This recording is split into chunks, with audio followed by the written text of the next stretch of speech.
Hey loves, welcome to another episode of Love Talk with Martis, the Love Coach. I am so excited that you're here with me again. So, as a reminder, this podcast is a safe space for real conversations about love and healing, relationships, self worth, life challenges, and almost everything in between. As you all know, every week I'll be answering listener letters, I'll be sharing self healing gems. Of course, I'll be offering encouragement and helping you build a healthy relationship, starting with the relationship you have with yourself.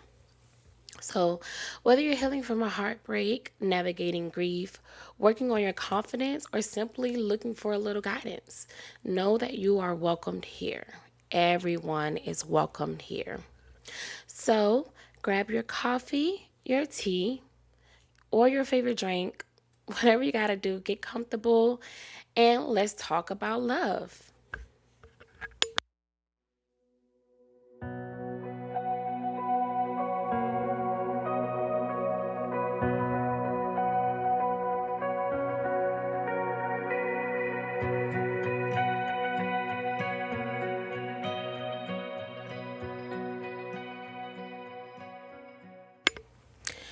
All right.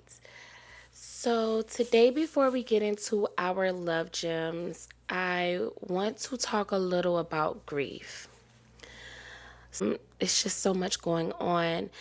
And I want to be clear because when most people hear the word grief, they immediately think about death.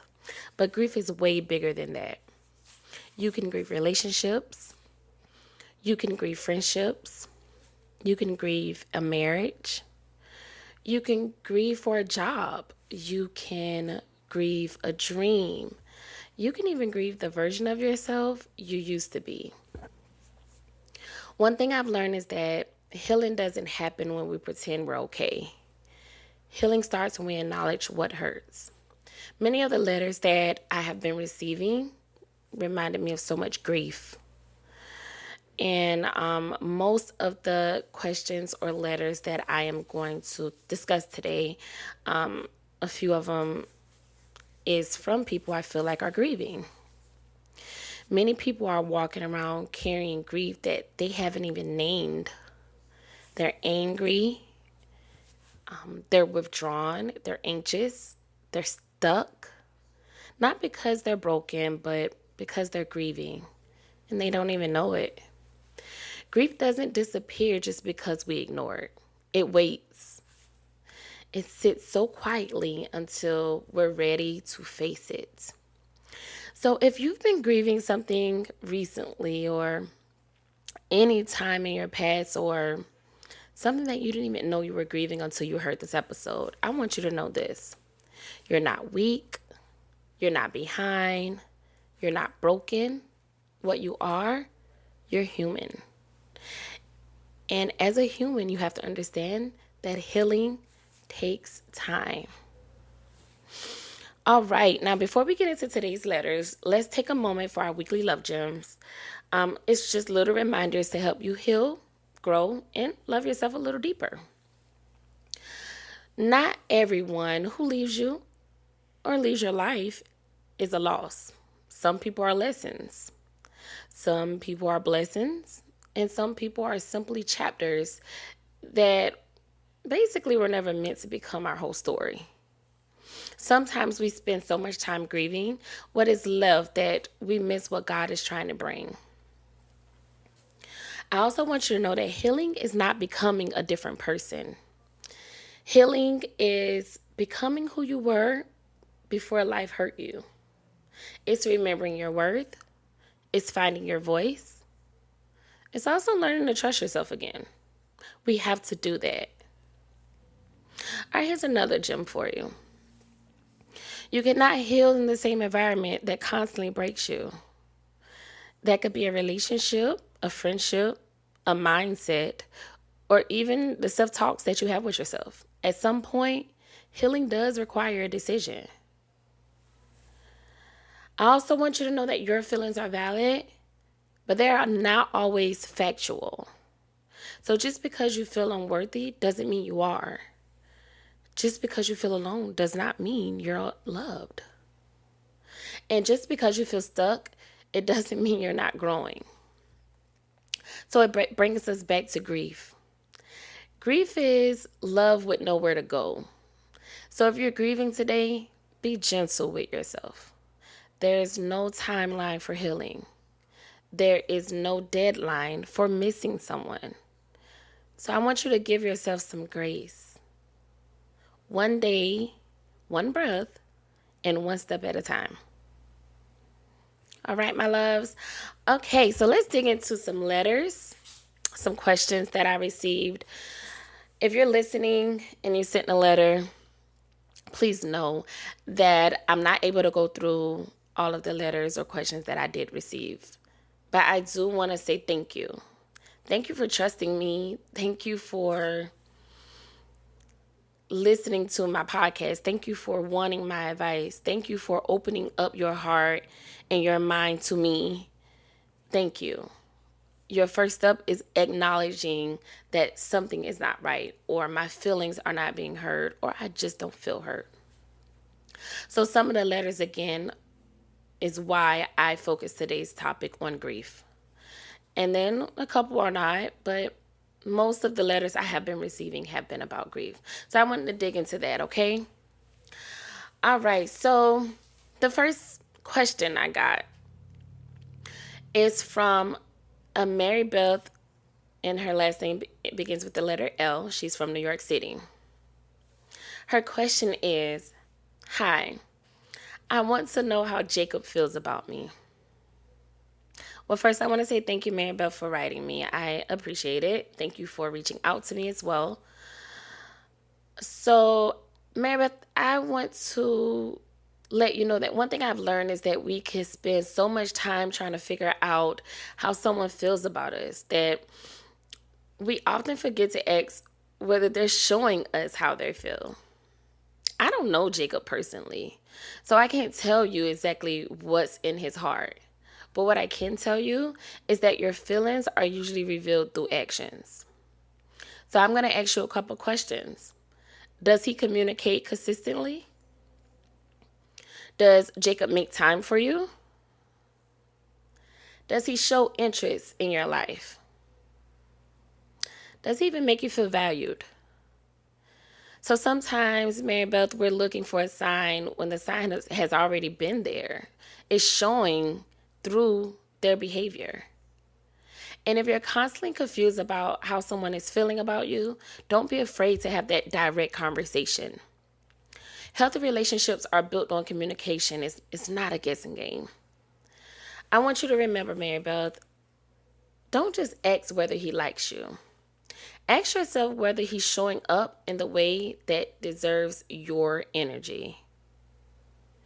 Believe actions. Believe actions. All right. That is my advice to you, Mary Beth. You know how to reach out to me if you're listening right now. I want you to reach out if you have more questions. I want you to reach out if this didn't make sense to you or if you just need to hear more. I am here. All right, so my second letter, it came from Anonymous in North Carolina. And this person asked, how do you know when a man is sent from God or sent from the enemy? Poof. Now, this is a good one.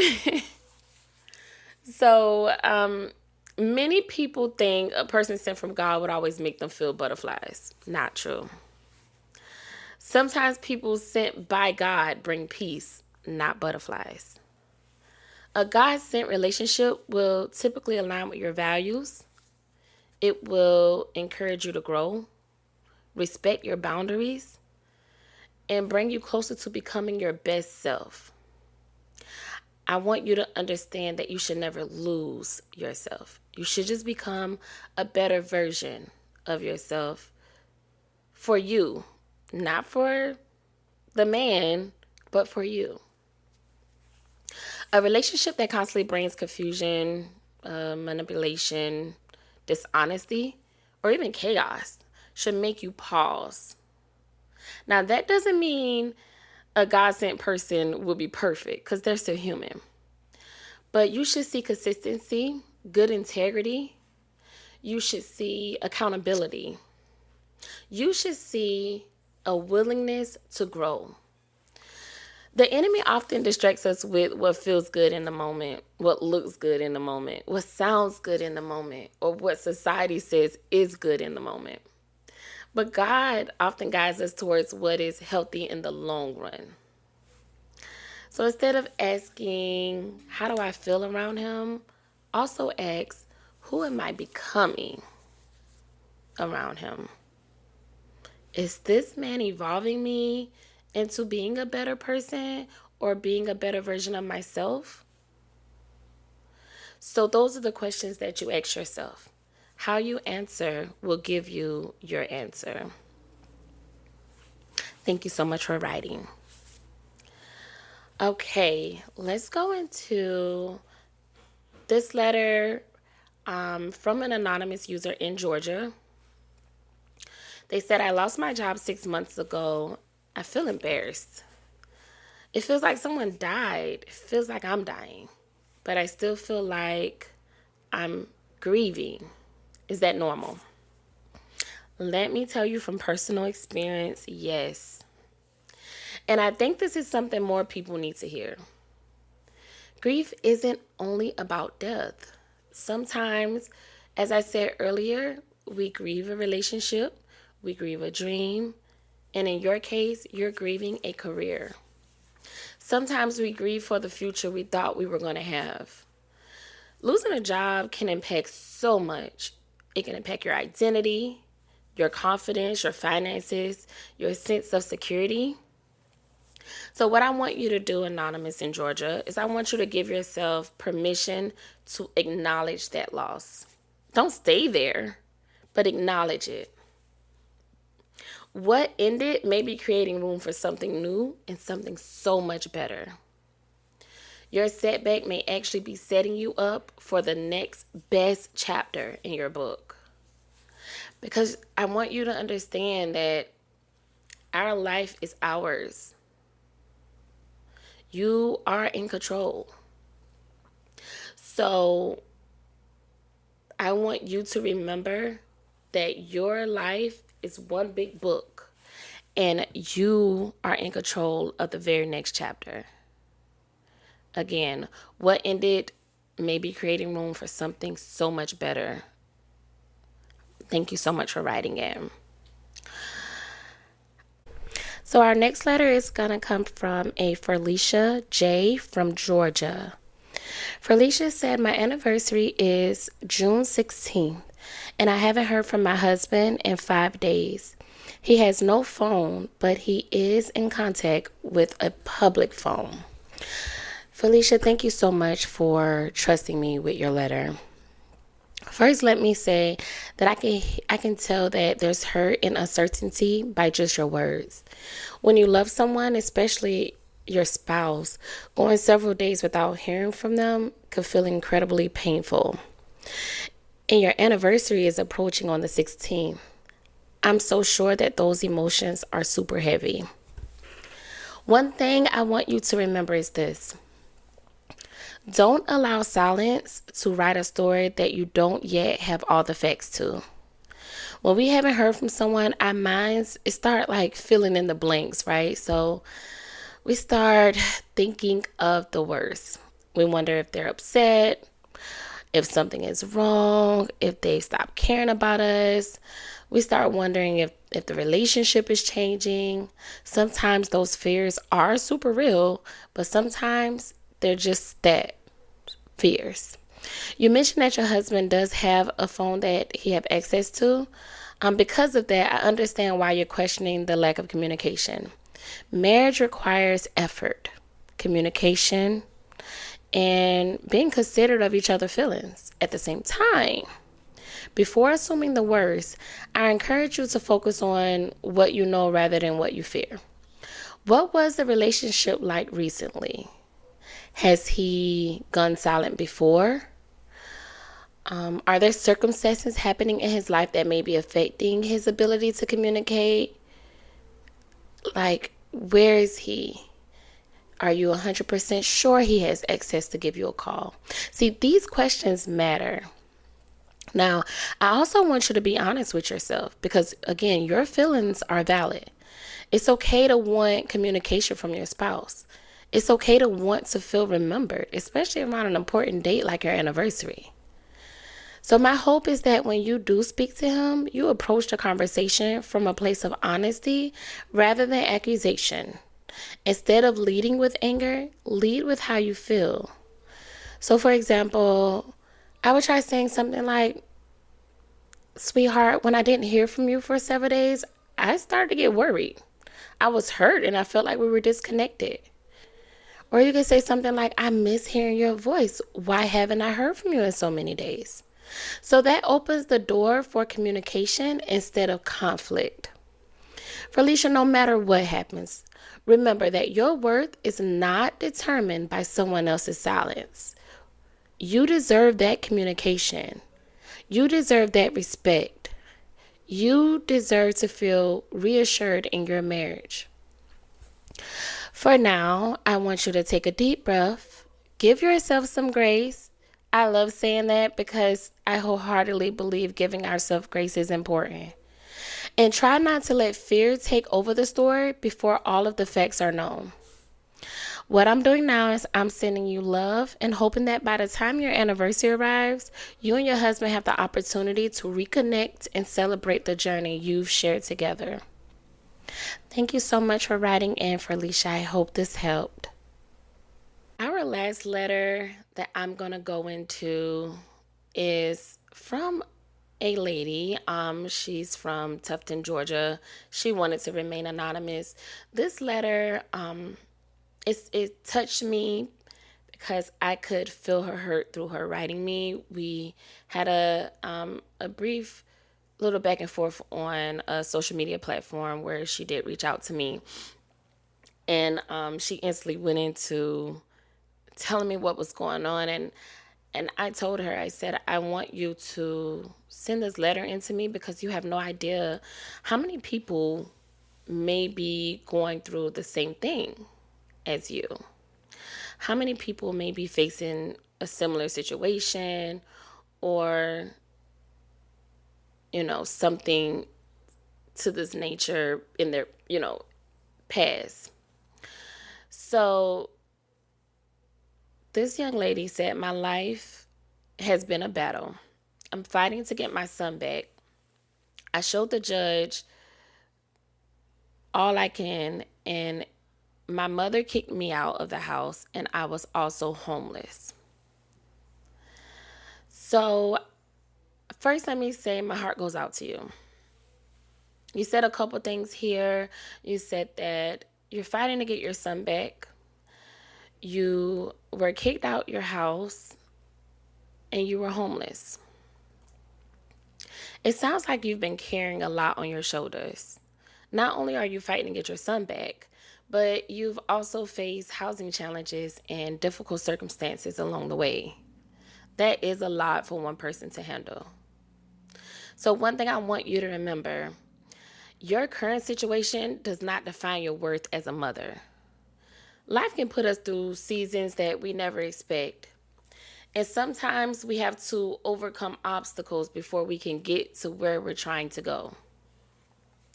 I encourage you to continue doing everything you can to show the court that you're committed. Do everything you can to create a stable and healthy environment for your son. I want you to keep records. I want you to follow any requirements that may have been given to you. And most importantly, I don't want you to give up. Don't let discouragement convince you that your story is over.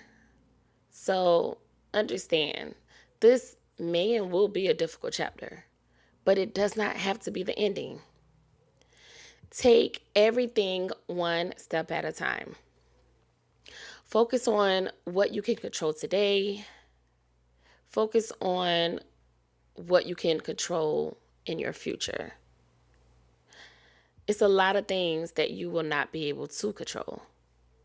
I want you to continue praying, continue working towards your goals to get your son back. Continue believing that better days are ahead. So, what I'm doing for you right now is I'm praying for your strength, for your wisdom, for favor, and peace for you.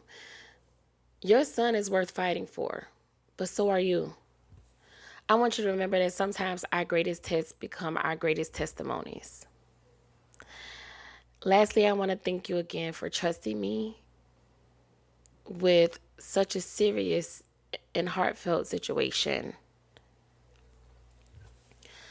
All right, everyone, my listeners, my loves, thank you guys so much for being here with me again today.